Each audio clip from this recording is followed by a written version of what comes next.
Welcome into history, the first ever edition of the 500 Sprintcast presented by Redline. And we are so glad to be a part of it. I'm Zach Heiser. Ashton Smyth joins me. Welcome in, Ashton.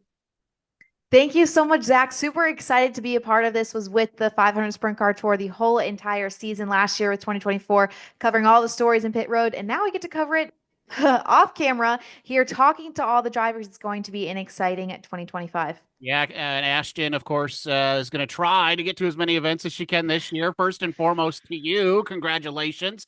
You'll be kind of, for some 500 Tour fans, maybe saying, getting over to the dark side, working on the dirt on Dirt Vision this year with the World of Outlaws late models. Congratulations.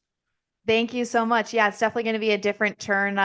Moving up last season, like I said, covering the whole 500 Sprint Car Tour to only be able to going to a few as I take over the World of Outlaws late model pit reporting position starting in June this year. But I'll be at the Little 500. Wouldn't miss it for the world. I'll be at Toledo Speedway later on this season, and you might see me pop into a couple more races as well. I want to say thank you to Redline Ace for coming on board for the first couple of shows with the 500 Sprintcast. So, what is the 500 Sprintcast? Well, it's pretty simple, Ashton. We want to keep fans, drivers, teams, everybody abreast of what is going on with the 500 Sprint Car Tour and the Kenyon Midget. So, really, it gives us an opportunity, really, me to kind of step into what you do on pit road, but expand it, get to know these drivers and these teams, and here's some of the stories and behind the scenes stuff right here on the 500 Sprintcast. Yeah, Zach, and there's no shortage of stories with either of these series, especially moving into the 2025 season.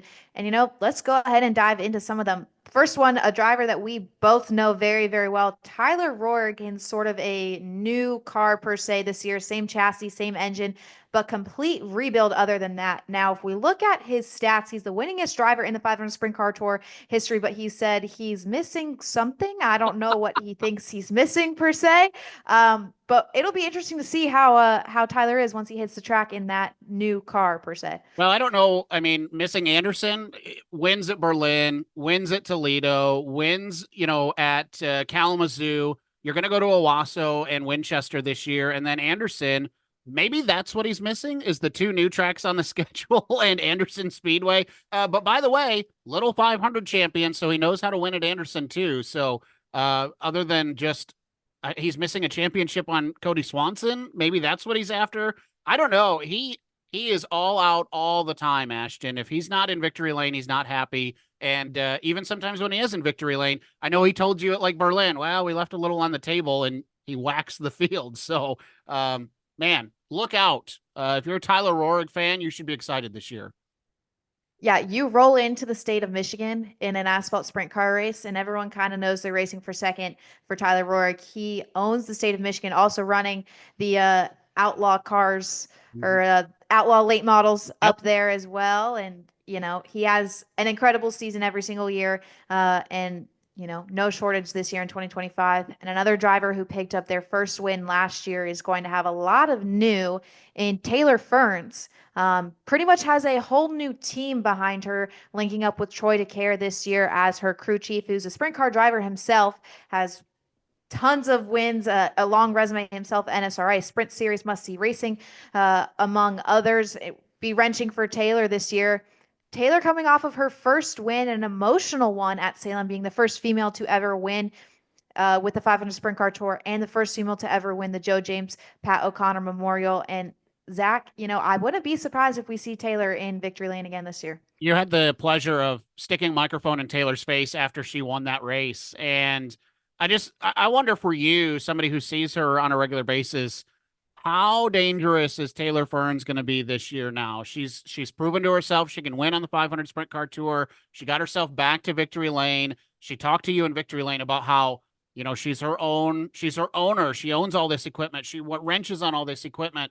Now she's got a new sponsor. She knows she won last year. How on notice is the rest of the tour for Taylor Ferns this year? Oh yeah, she is going to be a front runner for sure. She always is. She's always up within the top five in the past couple years. But like I said, she's gonna be someone we see in victory lane a lot more often. And she's found that confidence that I think she was possibly missing. And I now linking up with Troy, she's gonna be unstoppable for sure. Plenty But of moving forward, Yeah, I was just going to say plenty of names that we're used to talking about in the 500 Sprint Car Tour. Nice class of rookies looking to make their debut this year. Zach, there is an insane amount of rookies that we're going to see throughout the different tracks that we visit this year in the 2025 season, but more so that the accolades that these drivers have is absolutely insane. Chase Locke coming down, running from New Hampshire. We've seen him race at Owasso in super modifieds of all sorts, and he's going to be running the full season, or at least trying to this year. Rylan Gray as well in the iconic Speed Chaser 64 owned by Tom Brewer. We've seen so many guys come up through that 64 car and make their name known. And Rylan Gray is going to be the next one. He kind of was a standout in dirt midget racing. We've seen him race Chili Bowl. He's podiumed with the Extreme Outlaw Midget Series presented by Toyota. So we'll see how Rylan does now on the pavement. Matt Dimmitt as well, the Midwest Modified Tour champion. Yeah, yep, there that's you right. go. There. Yeah. And actually, I had him on my podcast a couple of weeks ago, and I said, all right, 500 Sprint Car Tour Rookie of the Year. And he said, well, Toledo, we're going to run the modified. And I said, come on, Matt, bring them both, make some history. So Matt Dimmitt, when this runs across your Spotify or your iHeart or whatever, bring them both, my friend. It's time to Yes. pony up and do both. Run for Rookie of the Year. You have an opportunity to be the only guy to win in a modified and a sprint car on the same night at Toledo Speedway. So that's all I'm gonna leave that right there. And then another one coming back, Ashton, with Rookie of the Year eligibility this year.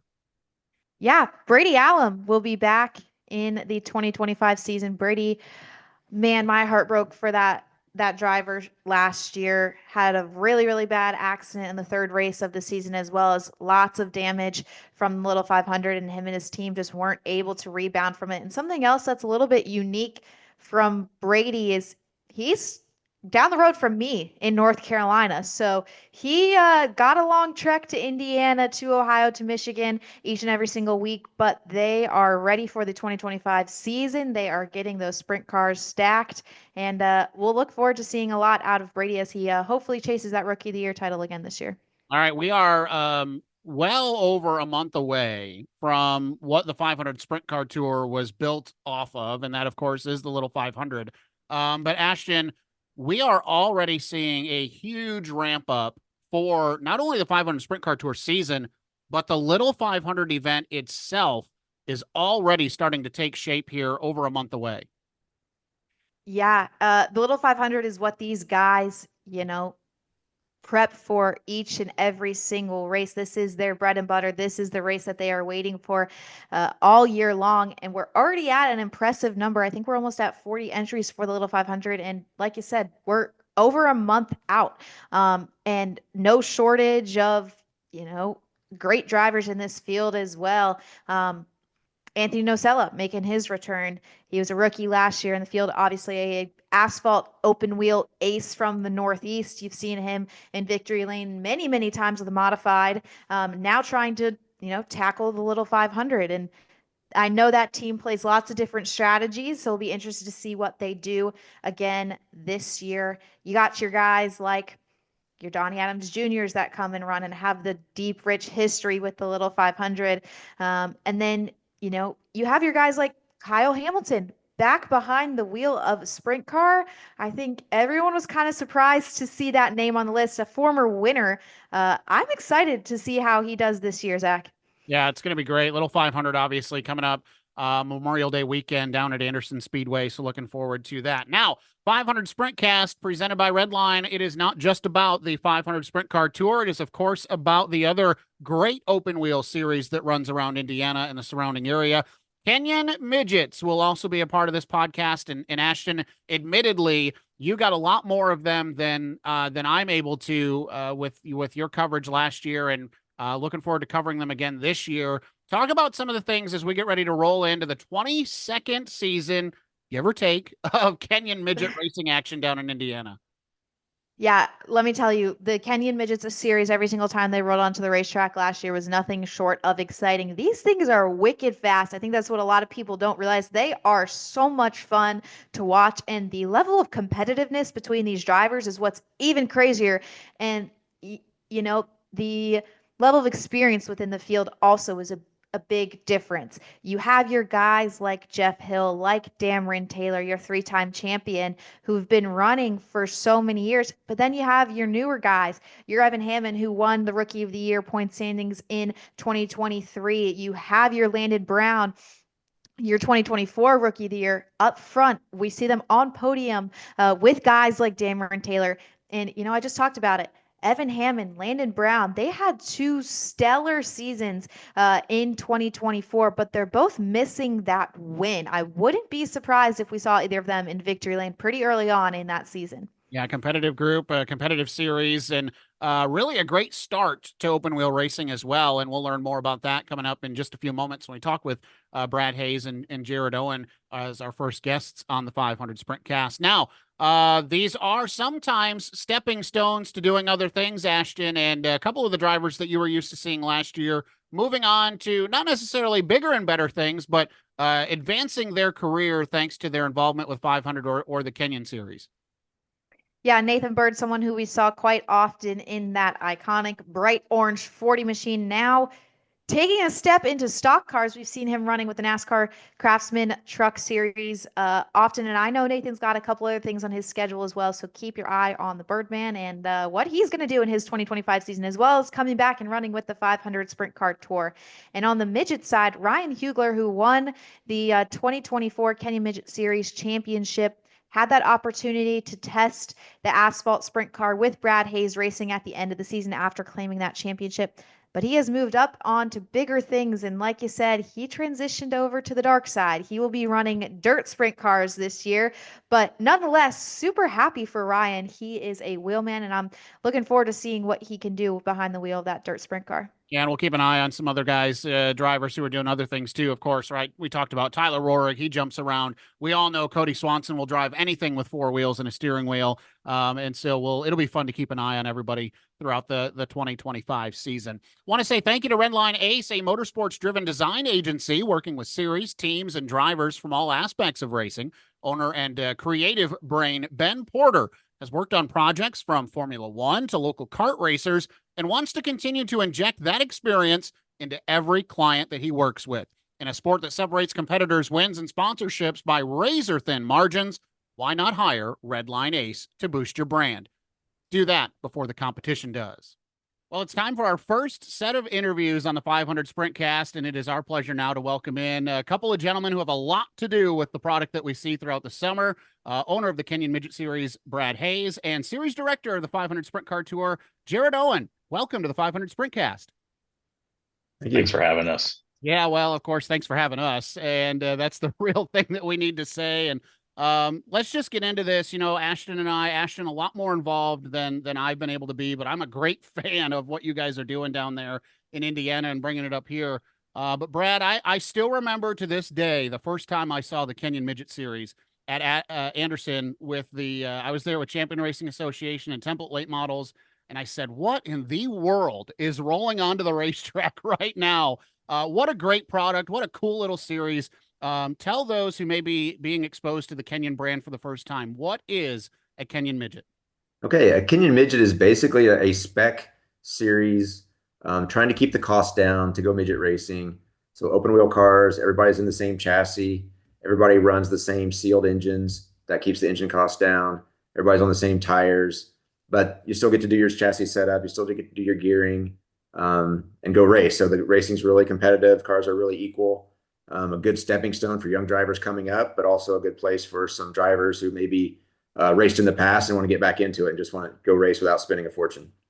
This Kenyon Midget Series has a great history. In fact, you and I were talking before we hit the record button that, Mel Kenyon is still around in his infinite wisdom and mortality. He still is very much involved in what's going on race day. Talk about that. Yeah, Mel and his brother Don, they sort of started this series many, many years ago and ran it for quite some time. Mel, I think, is about to turn 92 or 93 years old this year. His brother Don is 2 years younger, but they're still involved. They still come to the races. They still help prepare cars for some drivers even. They still build parts and do some of the work for us to make sure these drivers have everything they need to go racing. Brad, you talked about the competitiveness of the series, but something else that is kind of different that we don't typically see within a series is you race both asphalt and dirt. For a lot of these new guys, that's something new that they're not used to. What is the thought process behind having, both of those surfaces being part of the schedule? Yeah, it's good just to give them exposure to both. A lot of them are coming from go-karts or something else that they've been racing, and they may not know really where they want to go in the long term. So this is one of the few places you can jump into a series and run on both pavement and dirt, get experience doing both. You run the same car on both, so the costs are still kept in check. It doesn't cost a lot of extra money to go run on that other surface. A lot of the newer drivers necessarily haven't raced against a lot of, the guys in the 500 Sprint Car Tour or alongside the guys with the USAC Silver Crown. What does that mean for these drivers to be on the same stage on the series or on the schedule alongside Salem Speedway with the USAC Silver Crowns at, Anderson alongside the 500 Sprint Car Tour and get that exposure against these big series? Yeah, I mean that connection with the 500 Sprint Car Tour has been really good. These kids, some of these younger guys are as young as 13, 14 years old, coming into the racetrack and seeing how a Cody Swanson operates or seeing how Bobby Santos operates, in the pits and preparing and how they run on the track. And, it's a great group of racers to have as mentors for these young drivers. So that's been awesome. And also just to get the exposure through, whether it's streaming on Dirt Vision or whether it's doing the interviews at the end of the race with you or, whatever it is, those are all great experiences for young drivers who are wanting to move up in their careers. It's more than just competing on the track. It's all the behind the scenes stuff as well. Filling a void is the Kenyon Midget series, a stepping stone. And I think the 500 Sprint Car Tour, Jared, kind of came out of that same thing, filling a void that all of a sudden existed in the Midwest region. Talk about how really this is just the 500 Sprint Car Tour was supposed to be this little marketing tool for the little 500, and my goodness, has it blossomed in these last 4 years to become something much bigger than that. Jared, talk about 500 Sprint Car Tour.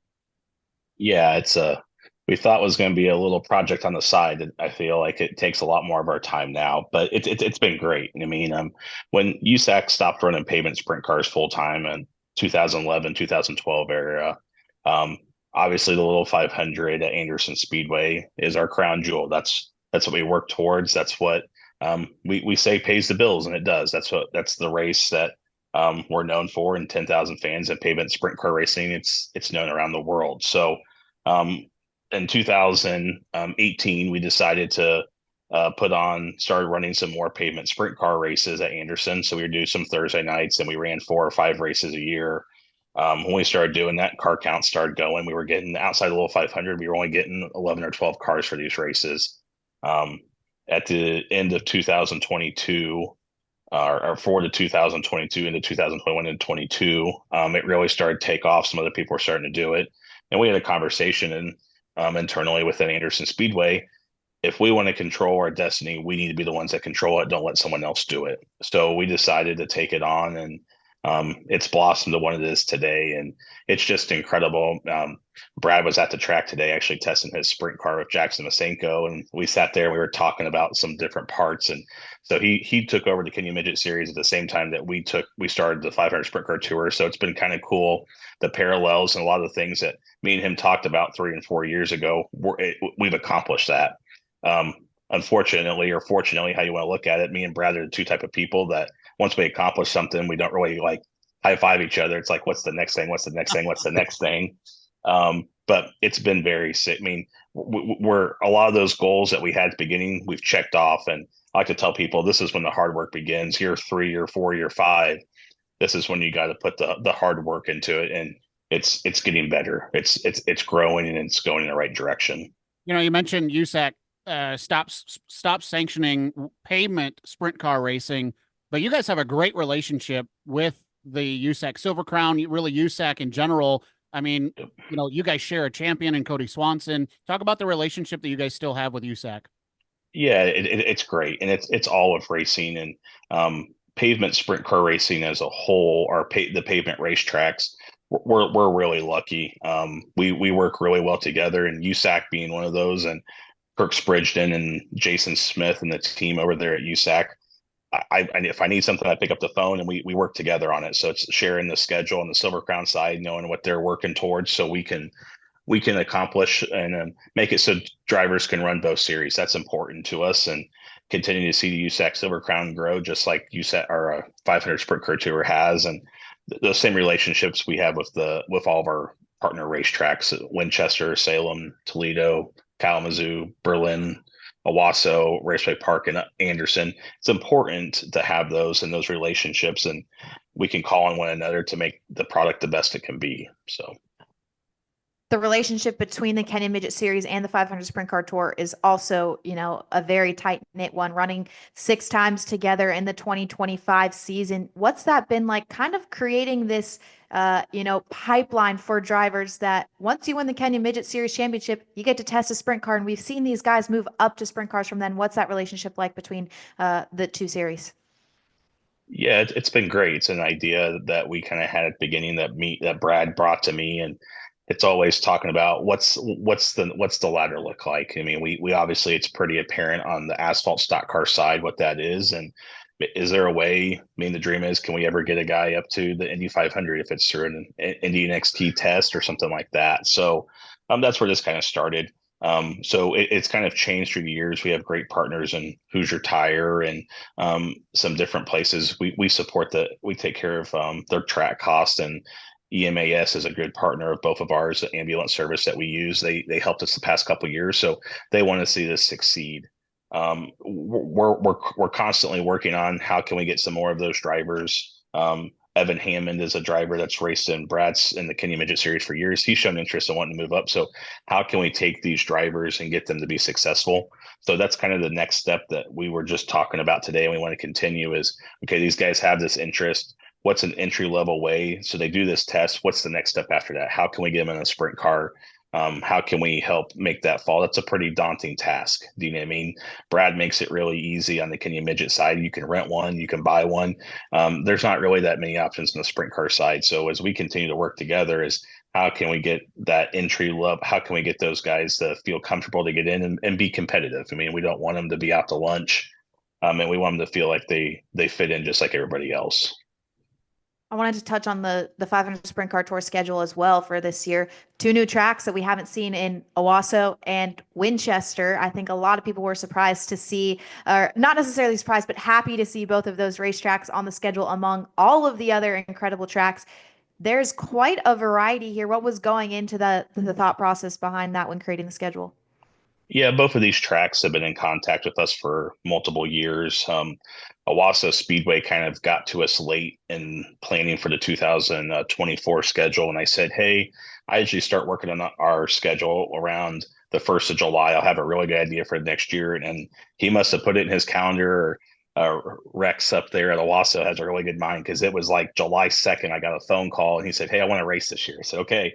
Let me start working through it. And the team at Charlie Shaw at Winchester, and they went through some transition, and Dan Redmond and Steve Vors that run the Vors Compact Touring Series, great friends of ours at Anderson Speedway, are taking over the promotional efforts there and running Winchester. And we have behind the scenes helped them wherever we can. And they are doing amazing things at that racetrack. And one of the things that they specifically wanted was an open wheel show. They've done the USAC Silver Crown race for 4 or 5 years now, and they really want a sprint car race. So I'll be honest, the half miles are not always my favorite. Salem takes my breath away, and Winchester does the same thing in open wheel car. But the excitement from the teams and the drivers and the fans is great.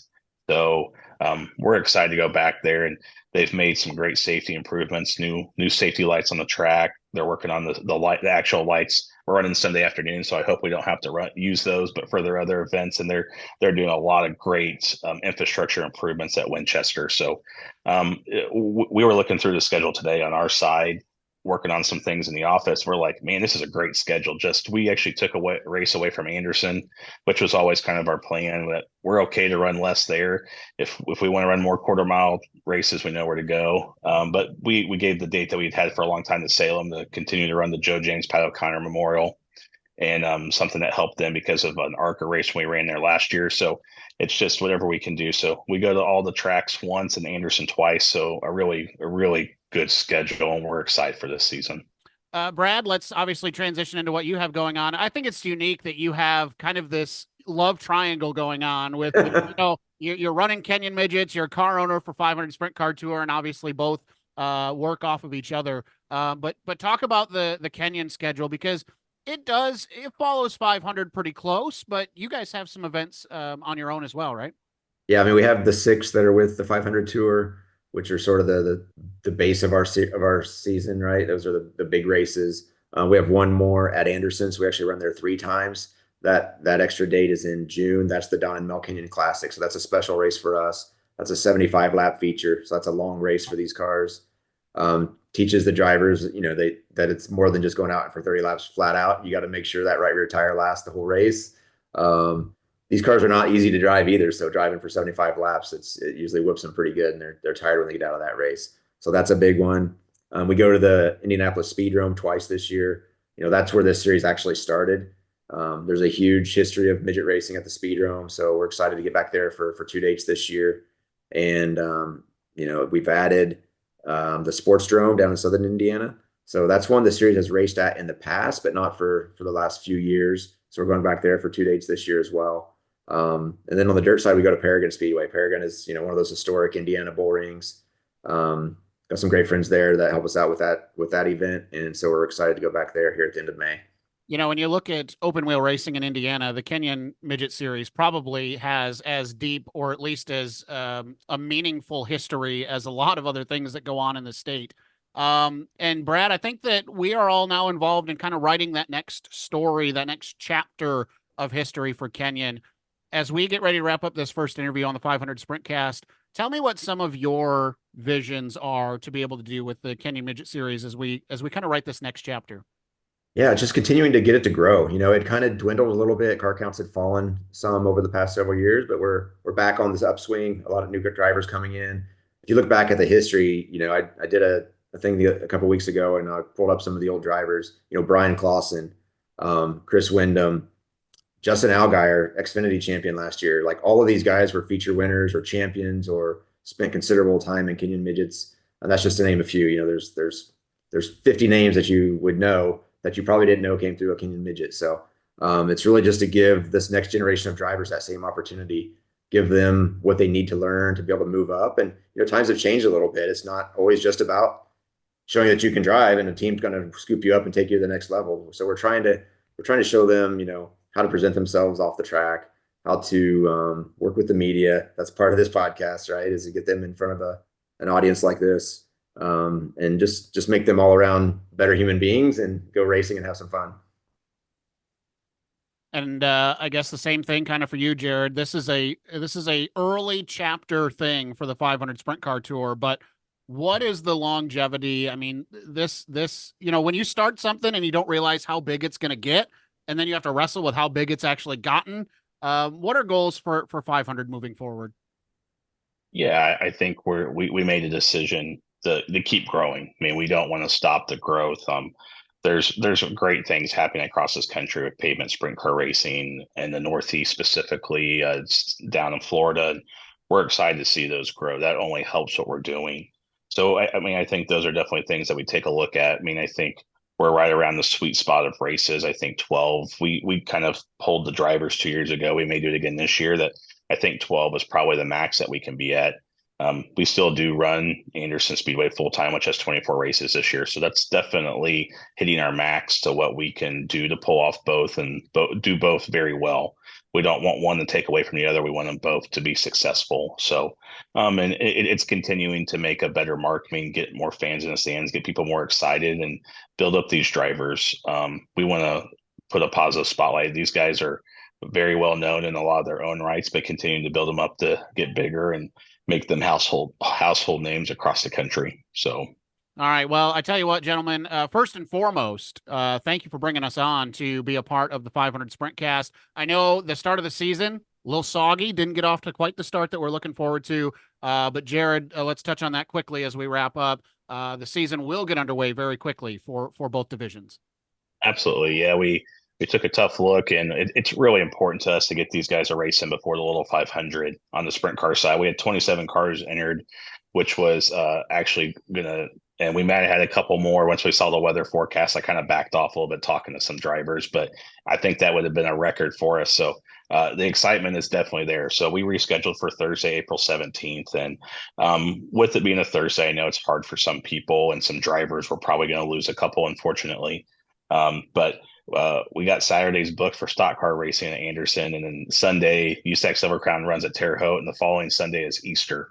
So it just didn't really give us a lot of opportunities to be able to find a date that worked. So we did run Thursdays back for about 2018, 19, 20. They were pretty successful. And I think people here, after all the rain we're about to get in Indiana this week, I think are going to be ready to go racing. And so we're going to go for a Thursday night. We're excited. And if we had a couple people reach out to us today, and if you can't come, you can always watch on Dirt Vision. So maybe a good time to get your Dirt Vision subscription tuned up for the year and be able to catch us. So it'll be a 7 o'clock start time with the 500 Sprint Car Tour, Kenyon Midget Series, and the Thunder Roadster division that we have local at Anderson. So we're real excited, and anything over 24 cars will be a B main. So we were in that we were in that territory. So we'll see where we end up, but we're real excited, and hopefully the weather in 2 weeks is better than what we have this week. So. All right. Brad Hayes, owner of the Kenyon Midget Series, Jared Owen, Series Director, 500 Sprint Car Tour. Thanks so much for helping us launch 500 Sprintcast and being our first guests. Thank you. Yeah, thank you. Well, there we have it. Our first interview is in the books for the 500 Sprintcast. And Ashton, now this is one of the exciting things I like to do with my shows is let's look ahead to the upcoming calendar. Races yet to be run. Now things get a little bit complicated because of Saturday's rain out, Ashton. The Kenyon Midgets are actually going to race before the rescheduled event at Anderson Speedway. Tell us about it. Yeah, April 11th, the Kenyon Midget Series will roll through the Sportsdrome Speedway before then joining back with the 500 Sprint Car Tour at Anderson Speedway on Thursday, April 17th. The Kenyon Midget Series will be running the Dick Jordan Classic and the 500 Sprint Car Tour, honoring Glenn Nibel with the Glenn Nibel Classic. Two absolute pioneers in this industry. Dick more on the media side of it, whereas Glenn, engine builder. So great that we're able to commemorate these great legacies that these two guys had. Well, first show's in the books. What do you think? Should we keep doing it all season long? Yeah, Zach, I think we should. All right, sounds good to me. I want to say thank you to Brad Hayes and Jared Owen for being on the show tonight. Thank you for listening, however you are doing so. Spotify, iTunes, iHeartRadio. If you're watching on YouTube, wherever you're finding this, share it to your friends. Let them know that there's a new home for information for the 500 Sprint Car Tour and Kenyon Midget Series, and that is the 500 Sprintcast presented by Redline Ace. For Ashton Smyth, the co-host, and for Jared Owen, Brad Hayes, I'm Zach Heiser. Thanking you all so much for tuning in, and we'll see you next week right here on the 500 Sprintcast.